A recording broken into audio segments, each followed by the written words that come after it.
पालक ही एक अत्यंत पौष्टिक अशी पालेभाजी आहे. शरीरातील रक्ताची कमी भरून काढण्यासाठी किंवा हिमोग्लोबिनची पातळी वाढवण्यासाठी पालक आपल्याला एक प्रकारे वरदानच आहे. नमस्कार, मी नूतन तुम्हा सर्वांचं आजच्या व्हिडिओत खूप स्वागत. तर त्यासाठी आज आपण पालक राईसची रेसिपी बनवणार आहोत. अगदी लहान मुले असो, मोठे असो किंवा वयस्क व्यक्ती सर्वांसाठी हा पालक राईस अत्यंत फायदेशीर ठरणार आहे. पालकचे अनेक असे फायदे आहेत. लोह असेल, खनिजे असेल, जीवनसत्व असेल किंवा रोगप्रतिकारशक्ती वाढवण्यासाठी, हाडं मजबूत करण्यासाठी पालक आपल्याला मदत करत असतं. तर अशाच अनेक हेल्दी बेनिफिट्सने भरलेला असा आपला हा पालक राईस स्वतःच्या टिफिनसाठी किंवा आपल्या मुलांच्या टिफिनसाठी किंवा वन पॉट मील म्हणून सुद्धा तुम्ही हे पालक राईसची रेसिपी ट्राय करू शकता. चला तर मग आजची आपली हेल्दी रेसिपी सुरू करूया. पण अशाच नवनवीन आणि हेल्दी रेसिपीसाठी चॅनलला सबस्क्राईब नक्की करा. आता सगळ्यात आधी ते इथे मी गॅसवर एक कढई ठेवून घेणार आहे आणि या कढईत पाणी टाकायचं आहे. आपण यात पालक शिजवून घेणार आहोत. पालक थोडासा खाताना उघरट लागू शकतो, त्यामुळे पाणी उकळल्यावर यात मी स्वच्छ धुवून घेतलेले पालकचे पानं टाकणार आहे आणि उकळत्या पाण्यात अगदी 2 ते 3 मिनटं फक्त आपण हे पालक यात शिजू देणार आहोत. आणि अशा प्रकारे त्याला थोडं खालीवर करून सर्व बाजूंनी पाण्यात मिक्स करून घ्यायचं आहे, जेणेकरून तो व्यवस्थित सर्व बाजूंनी उकळला जातो. आता अगदी 3 मिनटात आपलं पालक इथे खूप छान उकळलेलं आहे. आता हे पालक आपण एका थंड पाण्यात काढून घेणार आहे. त्यासाठी मी एका बाउलमध्ये पाणी आणि त्यात बर्फाचे खडे टाकून घेतलेले आहेत. ते यासाठी की पालक बाहेर काढल्यानंतरही त्याची शिजण्याची प्रोसेस चालू असते, त्यामुळे त्याचे पोषक तत्व जे आहेत ते नष्ट होण्याचं शक्यता असते. म्हणून अशा प्रकारे पालक पाण्यातनं बाहेर काढल्यानंतर थंड करून घ्यायचं आहे आणि नंतर हे मिक्सरमध्ये आपण प्युरी करून घेणार आहोत. आता इथे तुम्ही बघू शकताय पालकला खूप छान कलर आलेला आहे. आता यानंतर गॅसवर मी एक भांडं ठेवून घेणार आहे. आता इथे माझ्याकडे मातीचं भांडं होतं म्हणून मी ते वापरलं आहे.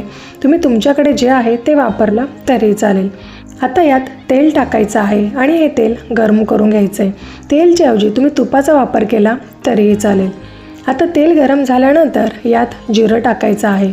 जिरं छान तडतडलं की त्यानंतर यात खडे मसाले टाकून घ्यायचे.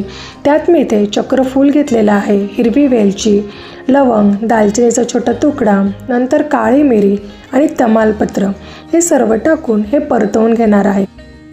आता हे कमी गॅसवर सर्व परतवून घेतल्यानंतर यात मी कांदा टाकणार आहे. कांदा तुम्ही बारीक किंवा अशा प्रकारे उभा चिरला तरीही चालेल. नंतर यात हिरवी मिरचीचे तुकडे टाकायचे आहेत, कढीपत्ता टाकलेला आहे आणि उभा चिरलेला लसूण घेतलेला आहे. आता हे सर्व दिसायला छान दिसतं म्हणून मी अशा प्रकारे याचे तुकडे केलेले आहेत. आता हे सर्व व्यवस्थित तेलात परतवून घेतल्यानंतर इथे तुम्ही बघू शकताय कांद्याचा कलर बदललेला आहे.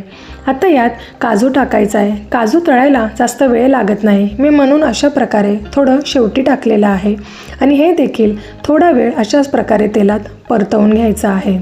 आता यात काजू ऑप्शनल आहे, पण मुलांना काजू आवडतो म्हणून मी यात वापर केलेला आहे. तर आपले सर्व वस्तू तळून झालेले आहेत. आता यानंतर यात मी आपण जी पालकची प्युरी केलेली होती ती प्युरी टाकायची आहे आणि हे सर्व वस्तू व्यवस्थित मिक्स करून घ्यायचं आहे. तुम्ही कलर बघू शकताय, खूप छान दिसतोय आणि हे सर्व तेलात आता एकजीव होईल अशा प्रकारे परतवून घ्यायचं आहे.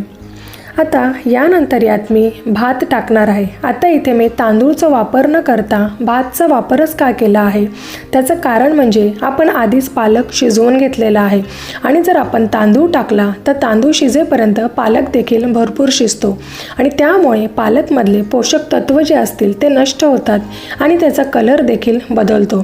त्यामुळे मी आधीच आपला साधा जो भात असतो तो अशा प्रकारे शिजवून यात घालणार आहे. त्यामुळे हा भात अगदी 5 ते 6 मिनिटात तयार होतो आणि आपले पालकचे जे पोषक तत्व आहेत ते तसेच राहतात आणि त्याचा कलर देखील तसाच राहतो. आता यात मी भातात मीठ टाकलेलंच होतं आणि अशा प्रकारे फक्त पालकपुरता थोडंसं मीठ टाकून हे सर्व परतवून घेणार आहे.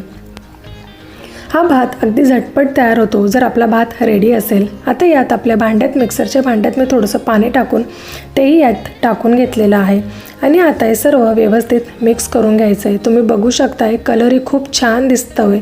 मुलं अगदी कलरला पाहूनसुद्धा आणि काजू जर त्यांना आवडत असेल तर त्याला पाहूनसुद्धा खातात. आता अशा प्रकारे 5 ते 6 मिनटं याला व्यवस्थित वाफ येऊ द्यायची. 5 ते 6 मिनटांनी तुम्ही बघू शकताय आपल्या पालकला खूप छान वाफ आलेली आहे आणि खूप छान सुटसुटीत आणि मोकळा असा आपला हा पालक राईस तयार झालेला आहे. अतिशय पौष्टिक, हेल्दी आणि तेवढी झटपट होणारी आपली ही रेसिपी आहे. आपली ही रेसिपी एकदा नक्की ट्राय करा आणि रेसिपी कशी वाटली ती कमेंटमध्ये सांगायला विसरू नका. अशाच नवनवीन रेसिपीसाठी चॅनलला लाईक, शेअर आणि सबस्क्राईब करायलाही विसरू नका. चला तर मग भेटूया परत अशाच एका नवीन रेसिपीत. तोपर्यंत टेक केअर अँड बाय.